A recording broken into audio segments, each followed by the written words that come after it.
I'm back again, back to basics with Lisa B, that's me. Another video just talking to a alcoholic in recovery, trying to get the word out there, trying to get people to be more open about the topic, which is alcoholism and addiction.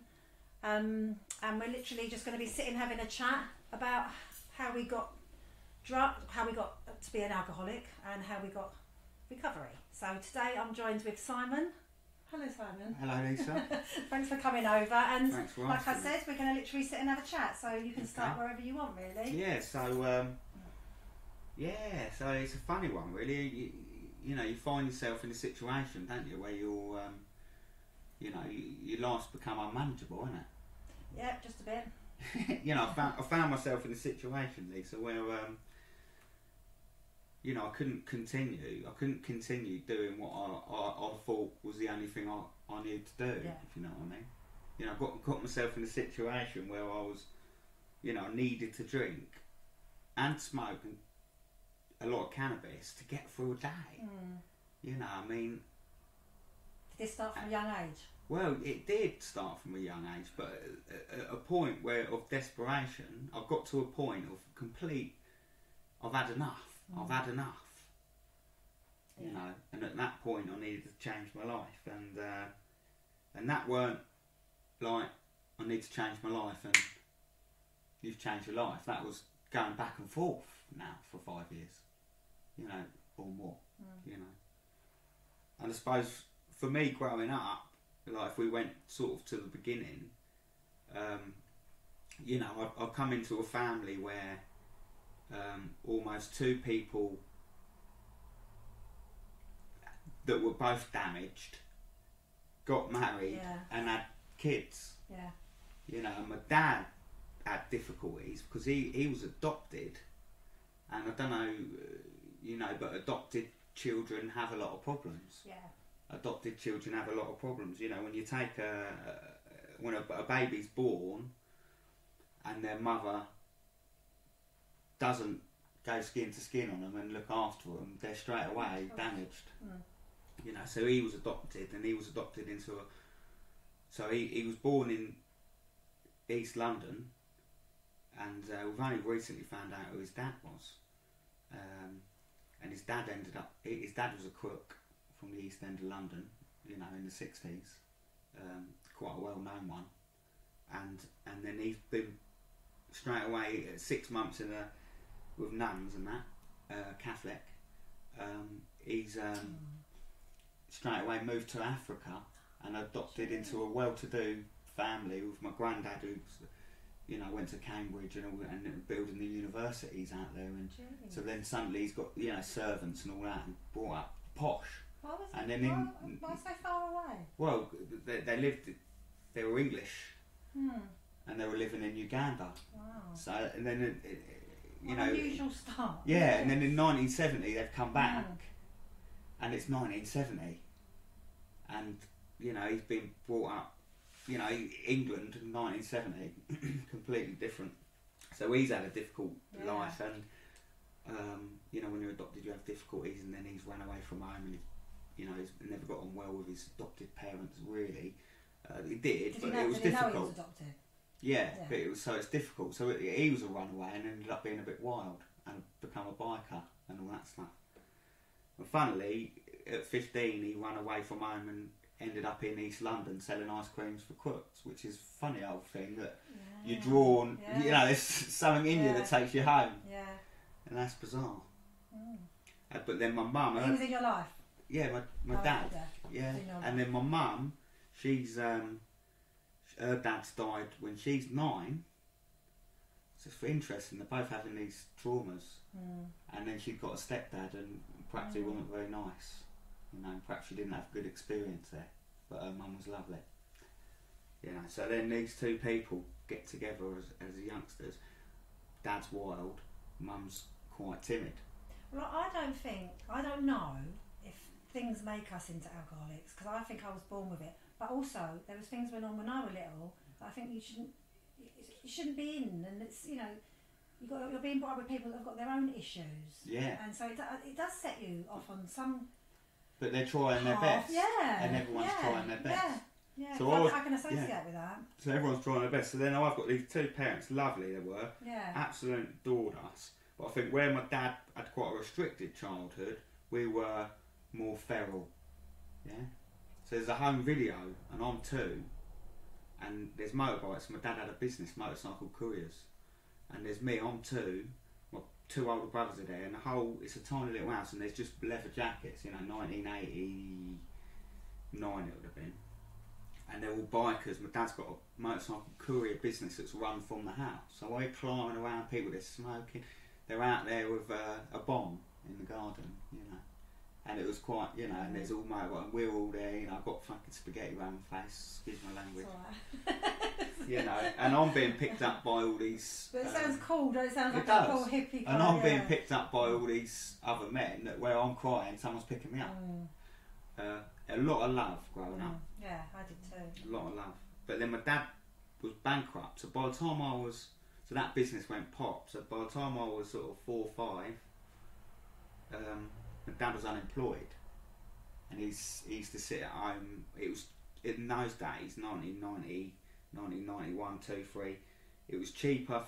You're better off sitting at home. Benefits. You're better off sitting at home. You got more money sitting at home than you did going to work. Yeah. Which made him down. He wanted to go to work. Then I think I don't know if he's one of us, right? But he likes to drink. And I think at that time he was depressed. And it was difficult. My mum and dad used to argue. I was the youngest of 3. And I think that when my brothers were doing something, I was doing it. So I was above my years. Yeah. Because they're more advanced, I'm learning that. Have they got this disease? I don't know if they have, no. I don't think they have, So life was quite good, and I look back fondly of my childhood. Yeah. There was a lot of love. Yeah, that's the same as me. There's lots of stuff going on, but you still feel that love. Loads of love. Lucky, because not everyone gets that. No, loads of affection, but a little bit wild. So as I grew up, my dad continued to drink and have a good time, and I'd always look at my dad like I loved him. I thought he was amazing, wild, cool, motorcycles, and I wanted to be like him. So then it was interesting, really, very interesting childhood, because when we were kids, as I said, we were a bit feral. We used to be out there chopping logs and doing all sorts of stuff, open fire, and and we were poor. There wasn't a lot of money. I think my brother kicked the football through the window once, and we had a broken window. Then it never got. And we didn't have central heating. Was this in the coast? Yeah. We didn't have central heating either for a long time. We did eventually get central heating. I remember someone dropped off all these old radiators down the side of our house in second hand, and they ended up plugged in, but we didn't. And you could, you could see your breath, when you were in the thing. And there wasn't a lot of money. Same. And it's not till you go around your mates' houses that you realise that you're maybe a little bit different. Everyone's better off. But unfortunately, I've never really compared myself to others, and at this point never had self-pity. I was quite proud. And my dad used to have parties and things like that, and we were perhaps exposed to real life, so we weren't sheltered like some children are. I don't think it's right to shelter kids and then suddenly they go out in the big bad world and realise what it's like. So we were quite fortunate in that at a young age we knew what people could be like. But then, as I said, my dad had this posh side of the family adopted, and my granny was a piano teacher. My dad had piano lessons, and I had classical piano lessons. And I used to go around my granny's house, private estate, and stay at her house and have granny day or music weekends, and I'd play the piano and I'd go to classical music concerts. So on a Friday night it'd be Motorhead, full blast, my dad with the windows open drinking with his mates and having a wild time. And on Sunday I'd play Bach on the piano. Wow. Do you know what I mean? This is another thing though, because this is why I'm doing this is to break the stigma of people's conception of the alcoholic, which is, I've heard it, dirty alky, drug, whatever. We've got there's such a spectrum of people, isn't there? We've all got such different stories and interesting stories, and part of your story is a well-to-do story. Well-to-do, yeah. And actually, we have these signet rings that go back, sort of. They used to use, didn't they, to stamp the old letters. Family crest, sort of. Family crest, and they'd use a wax seal, wouldn't they? And then, the family that was adopted into, which I don't mind sharing, is Dinwiddie, as the. It's an unusual name, isn't it? I thought. Yeah. So then, you know, so then I was very fortunate that I could talk to Prince Charles. Wow. You know, I wouldn't talk, but you know what I'm saying? I could talk to a posh person. Wow. I could talk to... I've never met the guy. But, you know, I could talk to Prince Charming, you know, a posh person, well-to-do. And I could also, you know, with, you know, the lowest, you know, I could talk to anyone. Well, it's funny enough because we was a little rough and ready family, but we had all these high morals, and we kind of looked down on other people. Do you know what I mean? None of us had any reason to, but we did. You know, we had a lot of alcoholism and drug addiction and everything in our family. But you know, we did. We were a little bit snobby. We still had this. And my mum had all these morals. My mum comes from a lovely. My mum was a proper Cockney. Was born in the sound of bow bells, but she was really moral and. You know, none of us were allowed to swear or, you know, but the house was like, it was like a madhouse. Stuff happened. My brothers were quite naughty and things like that. My dad was an alcoholic. But there was always these morals and this high ground as well. So it's all complex. Like you're saying, you've got this bit and that bit. That's what ours was like. This bit and that bit. Yeah, so... But most people just follow an ordinary...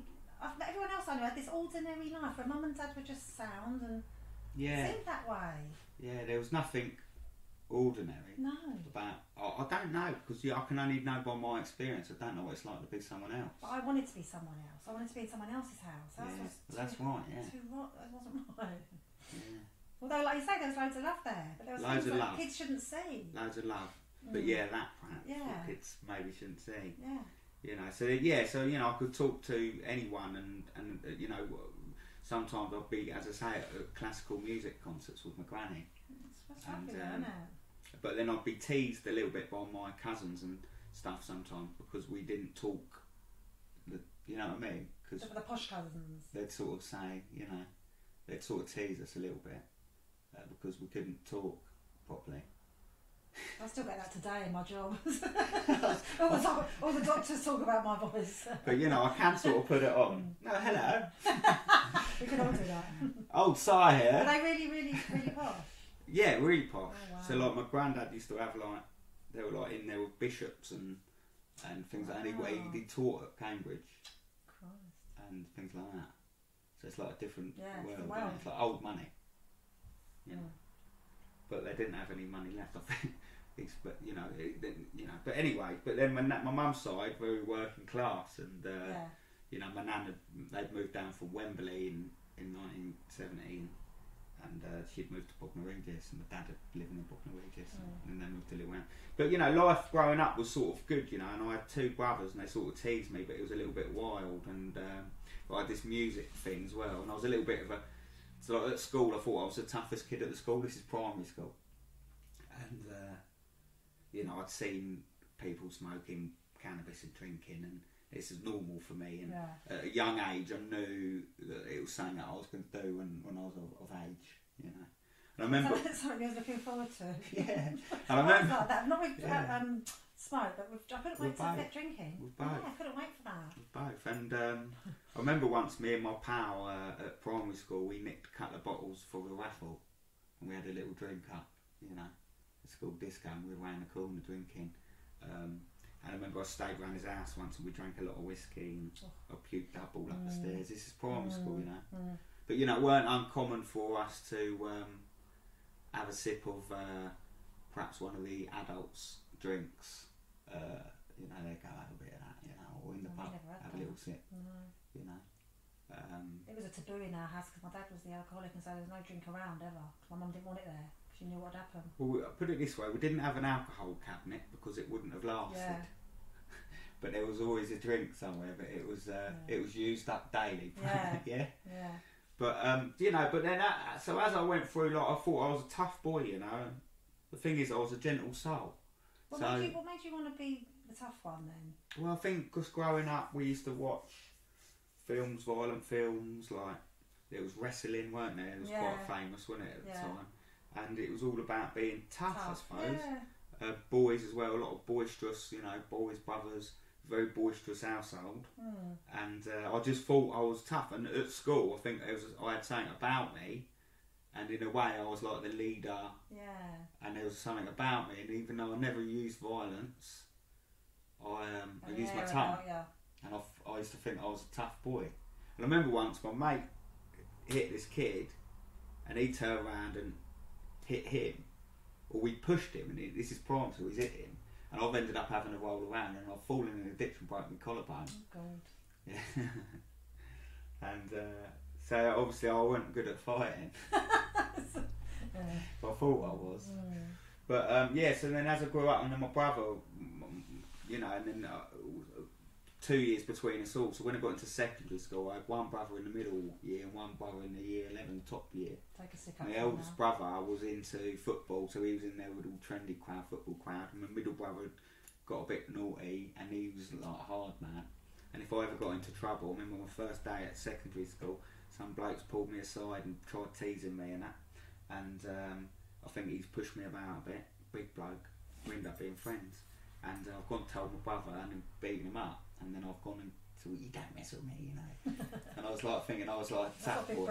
Yeah, I thought I was tough because I was like a little guy with big boys behind me. And I'd give them all the lip, but as I went through, I always had this music thing. So of all that stuff, thinking you're hard and this big persona that I had when I was a kid, I'd go home and sing Michael Jackson in the mirror.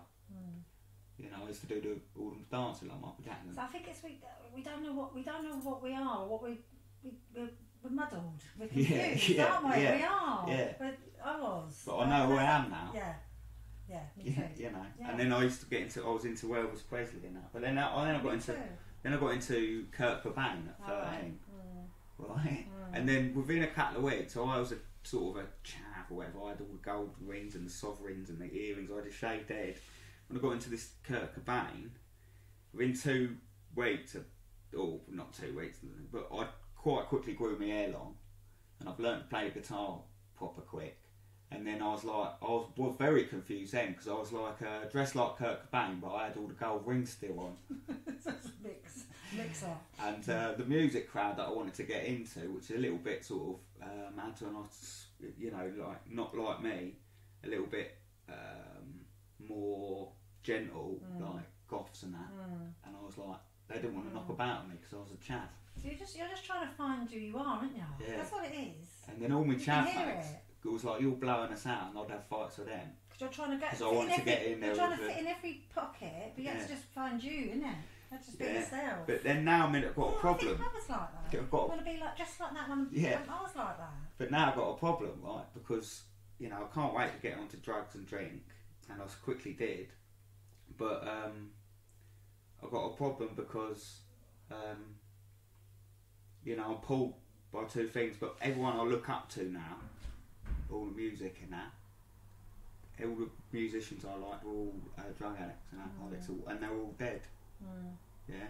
So I had this thing now where obviously my dad's a bit wild boy, my brother's a bit wild, I'm gonna be wild, I'm already wild, and I'm all fucking absolute lunatic anyway as a kid. But as soon as I got a job, I'm doing this music, so I'm in a band. As soon as I got a job at 15 at a chip shop, and I had money in my pocket, so straight away before this I used to nick puff off my dad and other people, and my brother had some, I used to nick it off him, and I started smoking roll-ups as well. At 9, 10, I'm nicking roll-ups, so I'm a full-on smoker.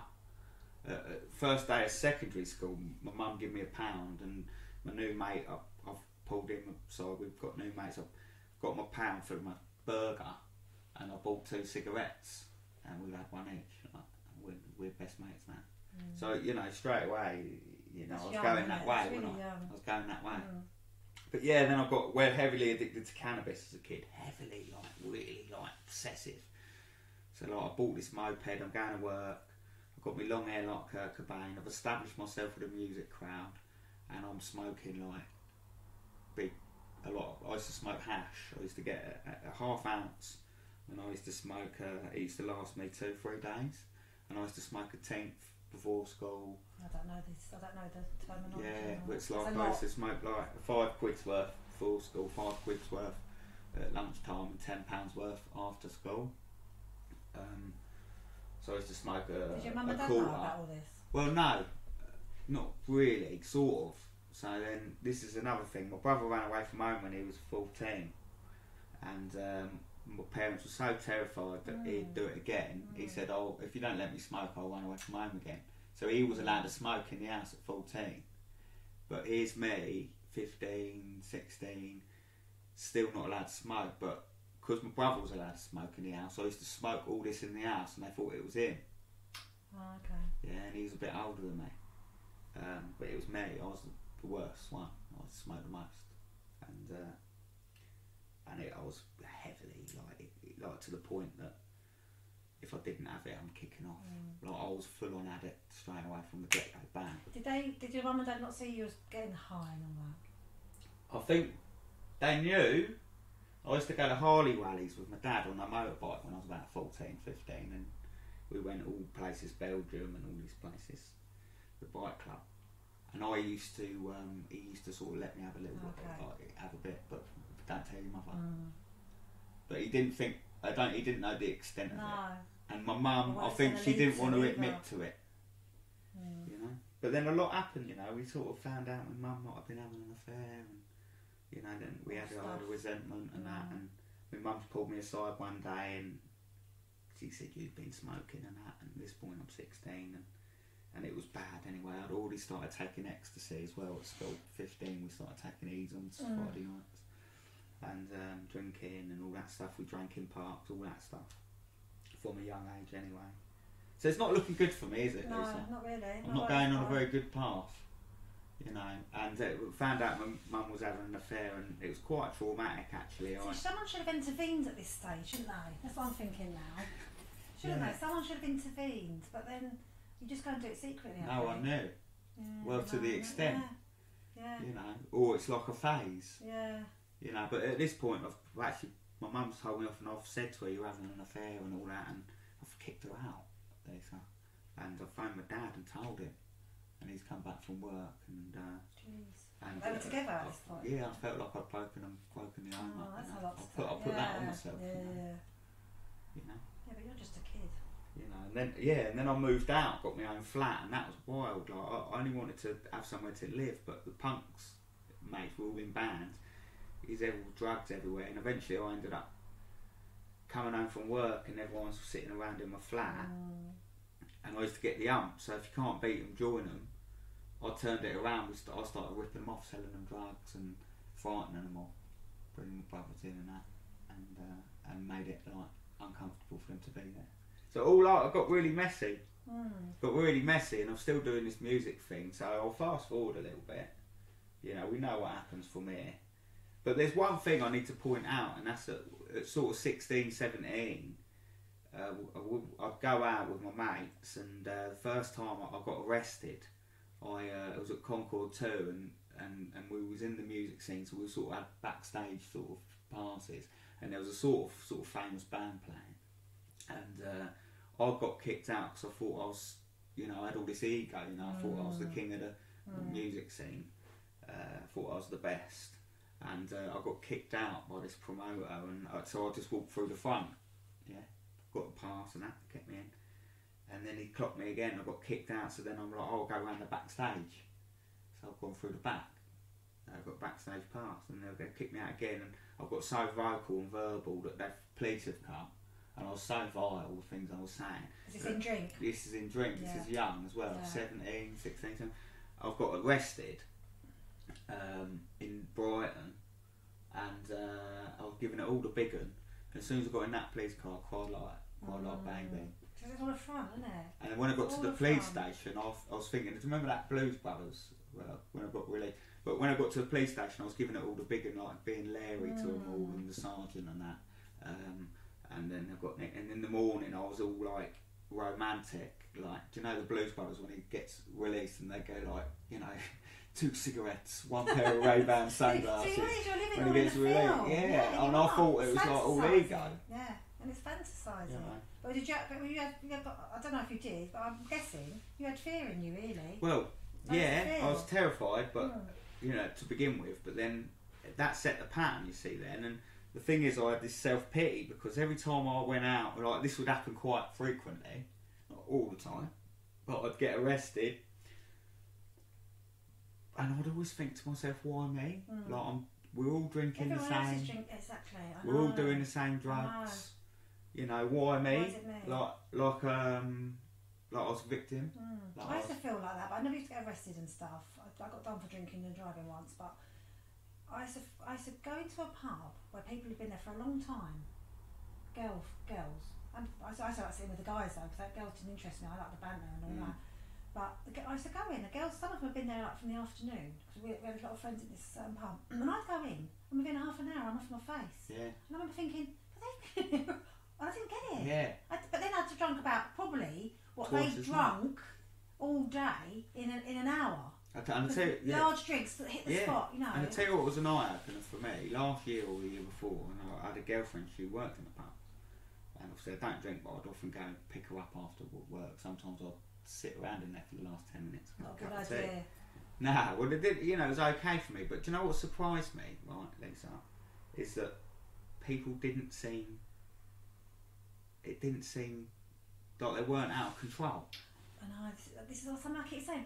They were just sitting there. Did you think everyone went out to get pissed? They were just sitting there, having a drink with their friends. Yeah. No one was misbehaving. But because we were drunk, so drunk, we thought everybody was. I thought everyone was just going nuts. So did I. But it was just me. So did I. I thought you went out to get absolutely off your face. Absolutely. What other reason is there? I don't get. See, I really I drank to get drunk. I really thought that. I drank to get drunk. See, my friends now that I go out with from work, they have a couple of drinks. Literally, they have a couple of drinks. And good luck to them, you know. Yeah, but I would have sneered at them in the past. Well, we'd have been bored. We'd have gone off with someone else. How can they not? I mean, I remember when I first stopped drinking, and there was buttling things going on. And I was in Bognor. I got sober in Bognor, and I remember sitting in the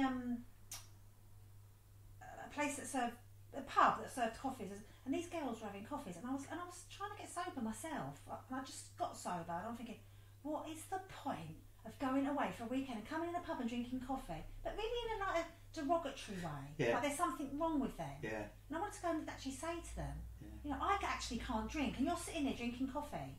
I'm not allowed. You can have a drink. I know, it's bizarre, isn't it?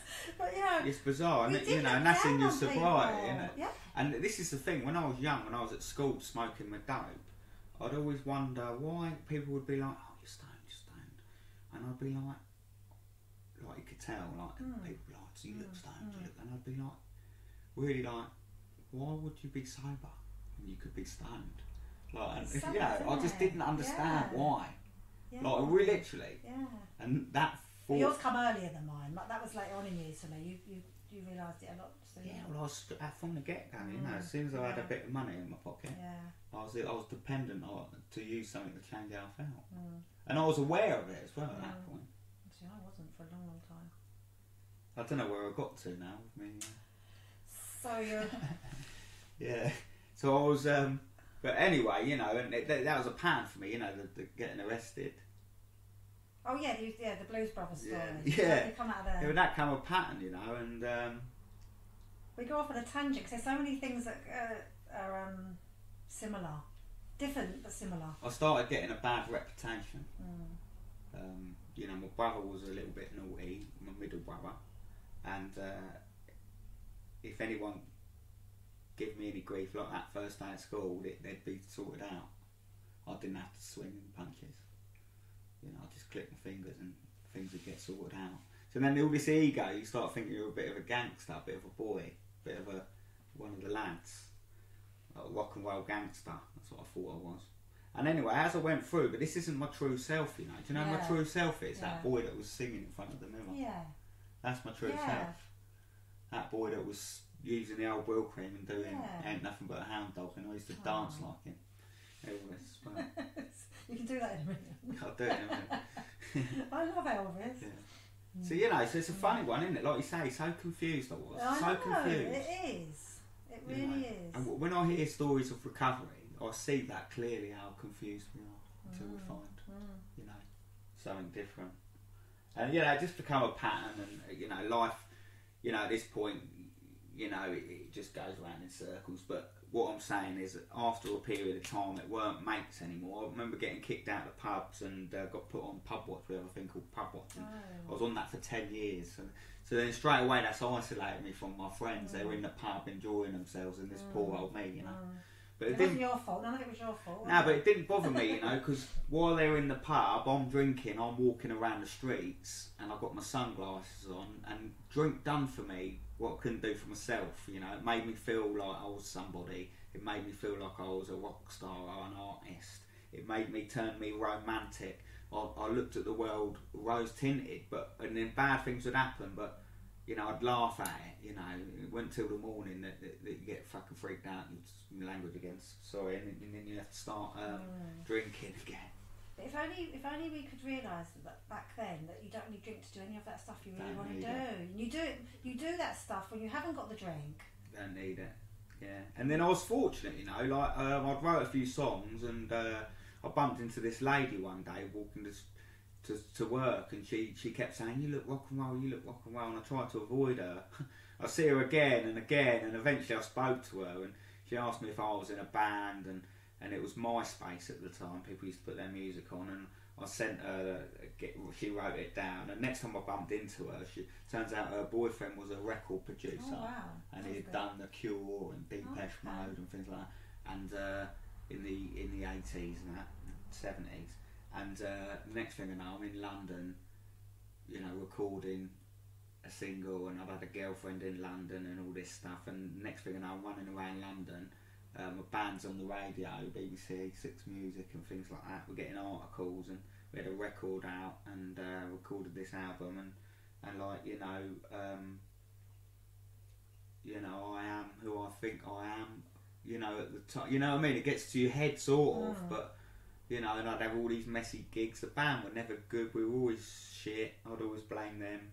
And it was all fluke. It was all fluke, in a way. But not fluke. And then, you know, so I worked with them, and that sort of fizzled off. And then I got an old woman pregnant, an old girlfriend of mine. We had a difficult relationship as so you're still drinking and drugging at this point. point. And then she gets pregnant, and then we sort of together. But at this point, this is 2012, I know that I've got a problem. You know, I'd turn around at the studio. I knew I had a problem as a kid, but I'd turn around at the studio with a big bag of beers, and I'd say to my band, "Look, we ain't drinking. No, we ain't getting drunk today, all right? We're just drinking." Because I needed a drink. I couldn't sit there all day without a drink, because I'd be irritable and discontent. I'd be all agitated. When I had this drink, my drink of choice was like a Polish lager, strong Polish lagers. And when the old drink used to go down me, the liquid, I could feel my anxiety and my pain going away. I needed them just to take the edge off. Yeah. And I'd do all this stuff. And then that sort of started fizzling off, you know, and the manager dropped us. And then me and the producer continued to do the record. I never paid a penny. It was all love jobs for them. And then not long after that, someone that was in Famous Band as well, I started writing songs with him. He got a publishing deal, and then that sort of fizzled off. And then someone phoned me up one day, you know, blah blah blah, working for Sony now. Like, do you want to come down and have an interview? And at this point, I'd stopped drinking, and I got to Sony Music, and you know, at this point, I've lost my son. All sorts of stuff had happened. I'd lost my son. So she'd had the baby. She'd run away with the baby. All sorts of traumatic stuff. I took her to court, you know. And then she started seeing the baby, you know, supervised access, built it up to like half and half access, and she disappeared and didn't know where she was for a year. Then my drinking got bad again. And at this point, I've got a baby, I don't know where he is. The band's hanging onto a shoestring, completely different lineup. I'm still sort of recording with this guy. And then I started working with this other guy. And then I got a new girlfriend in London, another one. I've messed up this first one in London. And it was just chaotic, my life. And then I started working with this other guy, and then someone phoned me up from Sony Music. I'd got sober, they'd phoned me up, and I thought, I'm getting a deal now, I'm going to get another record deal. And then they said, how do you feel about going on the X Factor? And I thought, I ain't having that. I thought, you think I'm good, you sign me now? You know, I didn't like it at all. Did you go on the X Factor? Nah. I did a couple of the auditions, but just making, but to turn them down. Because I was like, you know, I'm going to go down there and I'm going to turn them down. I just want people to know where I am. And I've gone down there, but I drank, you see. I drank when they asked me how to feel about going on the X Factor. Because at this point, I don't know how to deal with life without a drink. So as soon as I'm faced with a decision, I'll drink. You know. And then all sorts of other stuff happened. I got on TV pilots and that's, you know, sort of half doing it, but drinking. And eventually I got my son, found out he's in Wales. I took her back to court. I started going to Wales. And I need to pull my life together. So I'll boy off the music. I'll stop the music. I'll get sober. I focus on that. I focus on getting my son back in my life and trying to get sober. And I keep falling back into it and drinking. You know, I didn't know what I could do. I'd stop drinking for a while and life would get good, you know. The sun would come out and I'd see the birds. I'd notice things. I'd feel great. And then the next thing I got a can in my hand. After a month or two, and it would all go wrong. And then... I think it's that thing, you're just not ready till you're ready. You're just not. When I say this, you've got to be proper cooked. Yeah. And then you're there. But at this point, I'd never been to any fellowships or any 12-step groups or anything like that. Oh, so you hadn't heard of how to. Yeah, but I didn't. I don't need to sit in a circle. Do you know what I mean? I ain't like that. That's what I'm thinking. That's not what Is life that bad? I can pull myself through this on my own. I don't need no one. I've never actually been to one in a circle, have you? Yeah, I went to one the other day and it was in a circle. It's on the telly like that. I've never ever. I did, in Brighton, it was in a circle. Oh, yes, that's a lie. One, once in Brighton, It was dark as well. But as you can see, what's going on, this poor lad, like I look at myself now, this guy, this kid, he's so lost. He's sort of got something, you know, he's got this music. He seems to be. I only wrote a few songs, and people seem to like it. I didn't try and get anyone to listen to it. And I'm having luck, but I can't hold on to it. You know, I keep pulling everything down around me. You know? I can't keep a girlfriend. I can't do anything. I've got my son. I don't have my son. You know, and I'd stop. And I remember I've gone back into drinking, right? And I remember my mum's got upset with me because I've moved back in with my mum at 19, 20, 19, I think, 18. Still really young. Yeah, moved back in with her. Which is good because we've got a great relationship today. And I was a little bit resentful, you know, what happened when I was a teenager. Everything's perfect. I'm so pleased it happened and it did. And then what happened after that? I gave up drinking for a bit and then I kept starting. I remember my mum telling me, if you don't do something about it, if you don't stop drinking, you're out of this house. And she whacked this envelope and I still got it stuck to my wall with a date on it. 2016, it was like April or something. Wow, and I looked at it and I thought, I've got ages, I've got like a month. I don't have to do anything about it now. I've got a month. Well, she actually set you a date. She said, if you don't stop drinking by this point, you're out of this house. I can't help you anymore. You get out in my house. So you thought I'd go to your clothes? Because I'm just drinking. At this point, I'm just drinking on my own in the room. I can't go out to get nicked. Like, it's got bad. I'm in the room with the curtains drawn, the music playing, and it's sad now. I'd walk the streets alone, drinking, and then when I start getting pissed in the afternoon, I'd come home, fall asleep, and then in the evening I'd just drink on my own because I'd get into trouble. I didn't mix with anyone. I had to be on my own because I'd get into trouble. It's a real sad life, isn't it? Yeah. It really is. But then I had all this stuff, the music, and people thought I was great. It didn't help. You know, and I'd hang around with, dodgy people, and then I'd have this reputation as well, so people would respect me out of fear because they thought, oh, he's dodgy. They won't upset me. It's all a facade, isn't it? Everything's a facade. Yeah, it is. And eventually I convinced everyone that I could drink like a normal person. They say, well, like a this gentleman. Yeah. Someone invited me out to a burlesque meal and a 3-course meal, and they were going to pick me up and take me there, and it was going to be like, oh, this is my chance to prove to everyone that I can drink like a gentleman. And do you know what happened? No. I can guess. Well, I woke up that morning. I woke up that morning and thought, I won't drink all day, I'll just have a little one. I'll drink like an hour before. And it got to about 10, 11 o'clock and I thought, well, I'll have one or two. I'll have one just to make me feel a little bit good, then I'll give it a couple of hours. And I had this one and it was so nice, it went down so well. I thought, well, I'll have another one. And I kept moving the goalposts. I kept going, well, I'll stop drinking for an hour before. done it. I've By done the time that they a picked me million up, times. but I thought I won't smoke any dope because then I'll get all like that. Because it used to like strong cannabis and strong beers and bang knocks you out. I thought I won't smoke any dope. I'll be lively. And they picked me up and I was fine. They picked me up within an hour of being there before the meal come out. I'm falling asleep in my dinner. One of the lads there was a Colombian and they'd all come down from London and he had some good cocaine. He'd got it off his Colombian family, you know, uncles or something. Does that work you out? No, it made me go nuts and I'd got kicked out, blah, blah, blah. And that night it took a whole, you know, van of coppers to nick me. You were meant to be going out for a nice little meal. Yeah, it took a van of them to nick me because I turned into Superman, when I've had a drink. And I'd assaulted a police officer that night.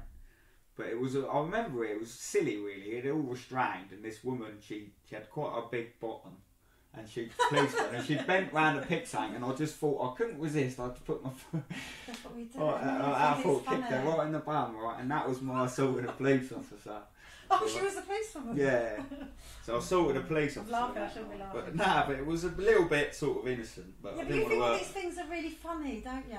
Well, I woke up that morning, couldn't remember it, got blood all on my best suit, and I'd assaulted a police officer, and it was Mother's Day, and it was a month before that my mum had said, if you don't stop drinking, we're going to kick you out, and it was all bad for me. My mum wouldn't talk to me really, and I had to phone her up, and, you know, in the police station and everything in the morning, and tell them where I'd been, you know, and it was bad, you know, and that day I got off at Brighton Station, and I bought a bottle of beer and I was on the train and I knew I was going to stop drinking, I just needed a bottle of beer and I had blood on me and I saw this guy on the train that the last time I'd seen him they'd kicked me out of his flat and that was 5 years before and he was a friend of a friend who was a part of our group and I could see him looking at me thinking you ain't changed and he was nice to me and I was embarrassed, I was full of shame, you know, and I got home and Mum talked to me and I bought this little bag of puff and I was like, I'm going to give up, and that was my last beer, and then I made that little bag of puff last me 2 days,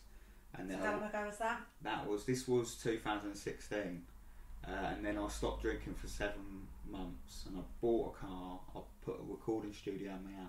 It gets better very quickly, doesn't it? I got back into my music. I'd never done any fellowships at this point. But 7 months later, my life was very good. I got into spiritual programs. I was on my own. I bought a car. I was travelling to see my son. The boy's mum never found out about that last nick. Was you trying to stop drinking on your own?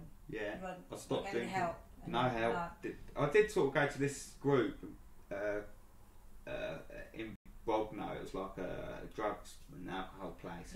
But I outgrew it very quickly. The people in there couldn't stop, and I'd stopped. And I'd just stop. Wasn't that like they tried to do control drinking and all that? They do. I just stopped. Everyone in there was unwell, and I just outgrew the group quick, and I was off and running. And I tell you what, they were amazing those 7 months. I wrote 35 songs. All I did was write music, go to work, see my son, and it was amazing. I got into a spiritual thing. I started getting into these podcasts and all these self-help books, and it was amazing. But then I drank. I was back where I was. Christmas came and I was back where I was on my own drinking, sending ex-girlfriends songs I'd wrote about them and being a weirdo. Because got really weird. what I need to tell people though, you have to talk to other alcoholics. We have to talk to other alcoholics to stay sober, and we have to do a 12-step program, and we have a sponsor. Yeah. But that's the things you're advised to do. And if you do all those things, then you do stay sober. And people who stop doing that stuff, in my almost 11 years, tend to go back drinking. They go back to where they was before they came in. And worse. We call it self-will, don't we? Yeah, living on their self-will. You know, go back to your default. Yeah. Which my default was, all I knew what to do was when I was a kid was to use something to change how I felt. Yeah. You know, and all I've ever done. You know, I got sober and I started drinking again. And I couldn't work it out. And I remember my mum, bless her, she's been such a big part of my recovery. Mum's always come to the rescue. She's gone to me all upset again because it was difficult. My mum had a difficult childhood. Then she was with my dad and he drank, and now she's left with 2 kids drinking, and it's like her whole life. Really and I don't even. She ain't even got a problem, and her whole life's been surrounded by these. It's affected her. Alcoholics have affected her whole life. Yeah, and I was the baby for 5, and it wasn't going to be me. It was the older brothers. My sister one of them liked to drink, the other one didn't. I always thought I was a party girl. I was always a heavy drinker when I think about it. And then it was me, the baby of 5.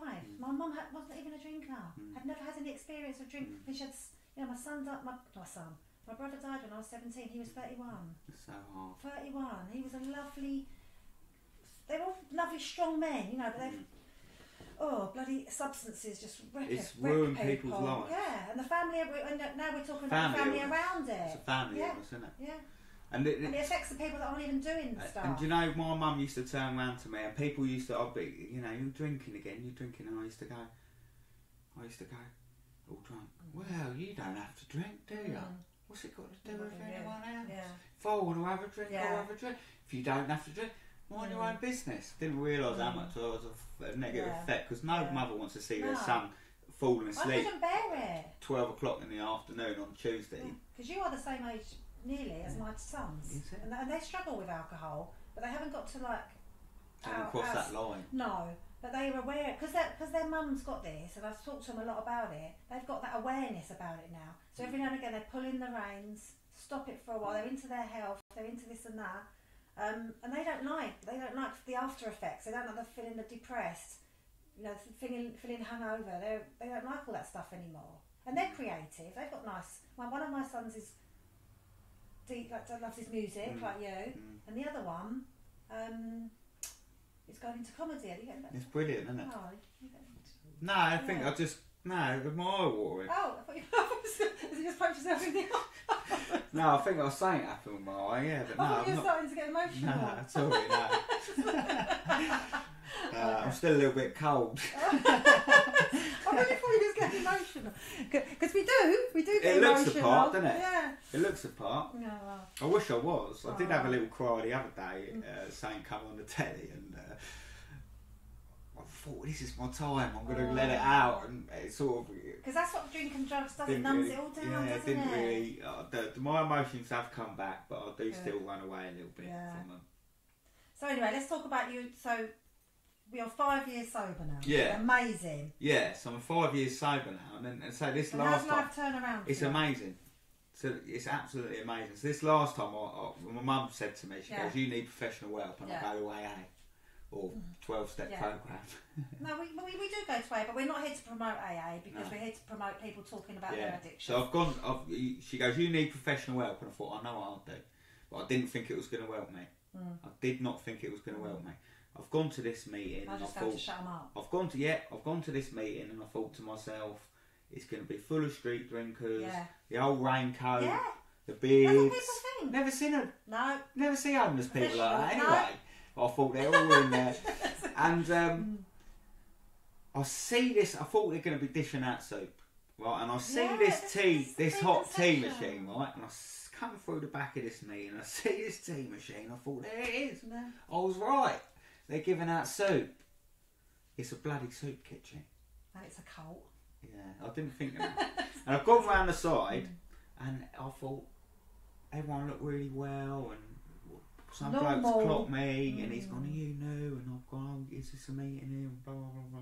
He got me, tapped me down, got me a cup of coffee, and took me, people were talking to me, and after the meeting was great. Someone told me their story of big drink, you know, their alcohol story and everything.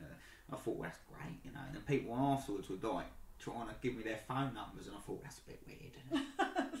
I thought if it was a nice lady, I'd have taken her number. I thought, what am I going to text you for? Don't talk to you for, you know. And to be fair, I didn't think I had anything in common with these people. They weren't my people. That's what I thought at the time. But I went back once a week. I see these scrolls on the wall, the 12-step program in the wall, but I thought, that ain't for me. I read it, I thought, that really makes sense. I went back once a week, and I drank after 4 months. Right. I'd gone and got a bird and that. She was only 21, I was 27 or something. And she was more problems than...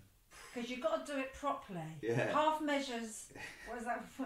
Half measures avail us nothing or something. Yeah. And, you know, I left her, this woman, she bless her, she had issues, I couldn't be dealing with that. And I felt a bit sorry for myself, really. I didn't miss her, I just thought, wow. Because we're drawn to people with issues as well. Yeah, I thought, why do I always find the loose cannons? Maybe it's because I'm one. Insane. And then I got back in there, so I drank for 6 weeks, and I had to drag myself off the floor. It got bad. Yeah, it was the same, but it was the same as it had always been. But I didn't want it anymore. Because we never get better. It just gets worse. Yeah, my mum had gone to New York and to see my brother, and I had a bit of time, so I had cancer everywhere, and I knew I was going to clean myself up. And my last drink I was ashamed of myself. Morally, I didn't like my behaviour. I was texting a couple of ladies, and they didn't seem to mind, but I wasn't happy with the idea. And I pulled myself off the floor, cleaned up all the cans. I cut my own hair, so I cut my hair. I had a shave, a bit like what I did this morning. And I dragged myself out of my pit, cleaned myself up, and I went back to a meeting. And I tell you what, I did everything that was suggested then. I got a sponsor, and I went through this 12-step program, and I started making the tea. And it was my life's been absolutely incredible. Friends and talking to like-minded people, isn't it? And realising that actually I really like these people. Before I didn't think they were my type of people. And a couple of people I liked, like the naughty ones. And and then it's been amazing. And then suddenly I bumped into this woman, and she'd worked wrote songs for like Britney Spears and that. And I started working with her, and we wrote a record. It didn't work out in the end. Worked with her for 3 years. But doors open, don't they? Yeah. Doors open for you. And we have what we call a higher power. And nice things happen. I'll say these horrible things happen. I've been through a lot since I've been sober, but nice things happen too, and you can deal with it all without having to drink at the end of the day. Yeah, well that's it. Like ringing your mate who knows how your brain works. Yeah, and they laugh at you. Yeah, but they know how you feel. They know how you feel because they've done the same. Yeah, and they feel the same. It's weird that. Yeah, even men and women, we know exactly how we think and feel. These have been the best years of my life. Yeah, same. I wish I'd done it when I was younger, like you. I really do. Well, I could always go back out there. It's not promised, is it? I've got as to long as keep you on keep top doing of the right thing, and one day at a time, keep it in the day. Talk to someone like-minded. Get on the phone rather than picking up a drink. Yeah. All that basic. Back to basics. And it's been incredible. Like the depth of my life now was before I'd just done the same thing over and over again, and it was a little bit pathetic because every day I'd say I was going to stop, and I never could. What's that saying? If you keep doing the same thing over and over, but you're expecting different results. And that was Einstein's definition of insanity. Oh, was it? Yeah. Ain't going to happen, doing the is same it? thing, expecting different results. Yeah. I sometimes do that with my relationships still today, Lisa. We are still got a mental illness. We still aren't right. We're not wired the same as other people, but we do our best. And if we can keep sober, we can be our best. And it's been brilliant. As I said, I've put a music studio in my house. I record music today. I've changed my job. I still worked at that chip shop the year before I started working out when I was 15. There's a guy who works down the chip shop. Yeah, thinks he's Elvis. Yeah, but life's amazing for me today, and I've done my motorcycle licence now. I bought a Harley. Wow. I've got loads of guitars. I've got everything I want. I have the most meaningful life. It's exciting today. Brilliant. It's like I feel like every day I'm exploring. Like anything's possible for me today. I'm so enthusiastic. I think because of my banging my head against the wall throughout my 20s. And also having sort of elements of being on the radio and knowing that things are possible. Every day, most days, I have moments in most days where I have this true feeling of gratitude. And I just want to talk about gratitude because I never knew what that was, Lisa, till I went into recovery. I didn't know what it was. Like someone would give me a nice gift and that, and I'd be, oh thanks, I appreciate that. But I wasn't grateful. I didn't know what gratitude was. I was the most ungrateful person. I thought the world owed me a living, and now I just can't believe it. It teaches us so much, that's why. I've got everything I need and more. Yeah. I can't believe it. It blows my mind. And I've got a brilliant relationship with my son today. He's 9 now. Brilliant. He's never seen me drunk. Well, he has, but he don't know about it. I'm a good son today, I get on really well with my mum and my dad and my brothers. I'm a good brother, try to be, and I'm a good father. I work hard at work and they're happy with me at work. I try my best every day. I speak to other alcoholics. I go to meetings. I help other alcoholics. I'm just excited. It's a beautiful world. I've got a fairly new car. I've drove here today, no problems. You know, I've got nothing to worry about today. Financially, I've had everything I want, but it's a little bit tight. But I'm not out of control. You know, I have everything. It just falls into place. It does. And life's dramas are still going to come along, but you don't have to drink on anything. Yeah. And it just becomes simpler and easier. And I've had difficulties. My nan's died in recovery. My old music manager, the lady that I bumped into that day that got me, she died. She got unwell, and I think that was to do with drink. To be fair. Oh really? My sponsor died. Oh really? Yeah, he died. He died last year. I've had quite a lot of that. My best friend, my very good friend Helen, she died. Yeah. My brother. Yeah. But you don't need to. I've never had my marriage broke up, and that was like because he went off the rails and went absolutely crazy, and that was really bad. But I didn't have to drink on it. But you see, this is life. It's out of our control, isn't it? But we just got drunk and worse before. Yeah. Drunk and worse. You know, I'm powerless. We know this from our work in our program that we're powerless over people, places, and things, and all we've really got is how we respond. Exactly. Is our main asset. You can't be perfect with it. You have to. It takes a lot of work. Yeah. But we can. Yeah. Oh, no, anyway, I think that's brilliant. Is that it? Yeah. All right. Sorry if I went on too long.